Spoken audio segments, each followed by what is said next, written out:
I had done a video on chalk painting on the street, and I just want to point something out. It looks like reds and pinks and oranges will stain pavement. We did have a rainstorm last night, and I think you can see the remnants there of one of my flowers. The whole area that I had done that was the trunk of the car is gone. But this particular flower had been there for like 4 or 5 days, 3 days maybe. And the staining also showed up on the back step with a flower where I used Crayola drawing chalk, which is for paper or fabric. It's also much more pigmented than sidewalk chalk. Now, I've also found this out on my blackboards. So if you're going to do this, you have to pay attention to what the different packages say as far as which chalk. And this is perfect. I never had an oil leak with the car. My whole painting here was about the car. I never had an oil leak in the driveway, but there's my red flower still there. My non-oil leak. Now this is the front step, and I had written welcome here in bright green, and there's nothing left of that. So I have the kind of landlord that actually would call that a stain in the driveway. And if I walk around to the back and show you, there's a similar stain on the back step. This is why, because these stain, I didn't want to use blackboards all the time, but I have a 2-foot by 2-foot blackboard that I may just ruin that instead of causing trouble with the landlord. The other thing I noticed, so here's the view from my front door, and the painting I did was in the driveway. And people walk their dogs on the road all day long. Every single one of them turned their eyes away from the chalk painting. Every single one of them. It was like they were afraid to see what somebody had written. It was really kind of interesting. And so I'm probably going to put some in the driveway again and see if that's a consistent reaction. And why? Why would people do that? Why would they be afraid of chalk paintings? So I think the reds and the oranges are more staining than the other colors. Now here's the back step, and I think you can see the stain there. And I only did that flower yesterday right before it rained. And that one was with Crayola drawing chalk. That's not meant for blackboards, but that's quite a stain. So what I'm going to do in a few minutes is show you how the Fisher-Price Spiral Art Center works. They must not have had the licensing to call it a spirograph. Spiral Art Center, and what you get is the frame, 3 gears, and 3 pieces of chalk and the sharpener. These are from 2010. They're vintage. This says great for blacktop or cement. These stairs are cement. I also have a handmade blackboard here that I'll show you it on that. If you can find these, like at yard sales, Salvation Army stores, thrift stores, grab it, because if you do this, regular sidewalk chalk probably shouldn't stain. There, I have a bucket of it there. I'm using a nail brush as well as a bristle brush, a regular bristle brush for blending. And the sticks are sharpened. But I'll show you more of that in a minute. But this is what the box looks like. And I found 2 of these and paid $9 for each one. I'm sure at a thrift store they'd be less. And I'll show you why I like them in a few minutes. Now this is another brand of the same thing. Playground Classic Sidewalk Chalk Spiral Art. This is meant for 5 years and up. The Fisher Price is for 3 years and up. And the difference is,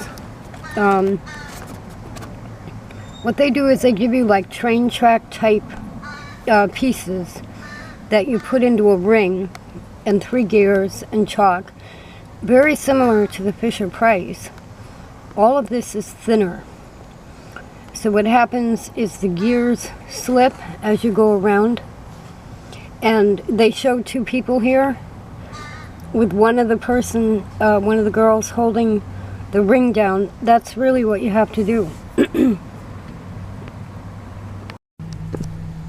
Okay, so right about where that stained flower shape is, I'm going to show you the Fisher Price spiral art frame. And the other one that I was just showing you, it's different from the Crayola one, which is also available. My point with the other one is, see how thick they are. When you find things like this, check how thick you are. This is made for 3-year-olds, so it's big and chunky, and it actually makes it easier to do this. So you hold it with one hand, it's so simple.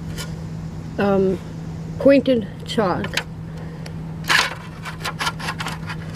Now, it's skipping, and the reason it's skipping is the surface of the step and not the item, not the actual tool. So you can go backwards if it's easier.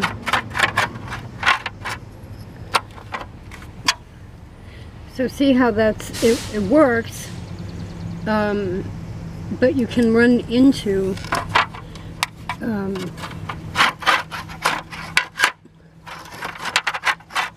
that kind of jerkiness as a spirograph. Now, I've recommended for years that spirograph is good for people with PTSD. So now, this is a fairly flat cement step, and that's how that's going to come out.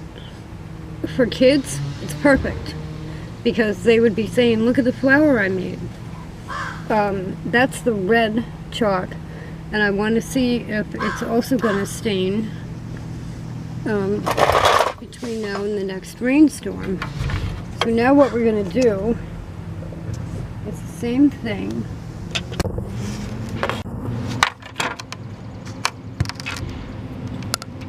On a blackboard, and this is similar to doing it on wood.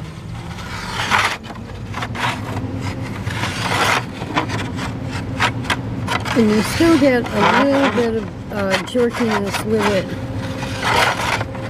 But that's because if you do spirograph at all, you really don't want to be flying, have the wheel fly up.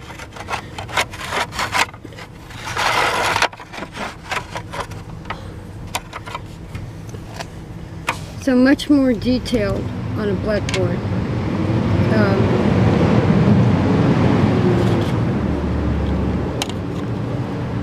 I mean, for $10, this is great, and especially, like I said, people that have PTSD, or just if you want to decorate your yard without anything permanent, or if you have flagstones and you're thinking of planting next to the flagstones. So this is a very simple chalk sharpener, very much like a crayon sharpener. There's no blade or anything in there, it's just sharp plastic. And you just turn it to sharpen the chalk. And that comes with that. So this is, the reason I bring in the blackboard is because this can then become a winter art as well as a summer art. It can be for any age person. You can put a spirograph down and then add to it and just incorporate that into normal drawing or painting or anything. And like I said, this is wonderful for PTSD. I have residual images, so I can bring this one in the house now and stick it somewhere. And when I feel like it's time to erase it, I know that whatever was bothering me in that sense is then gone. And you know, this is better than, say, going to lie down and saying, oh, I have to think about this image. I don't want to think about the image. I've already lived it. I'm fine. I'll make a pretty flower or a pretty design, and then when it's time to erase it, I'll know it, and it's gone. So, and it's a raindrop. Life is fragile.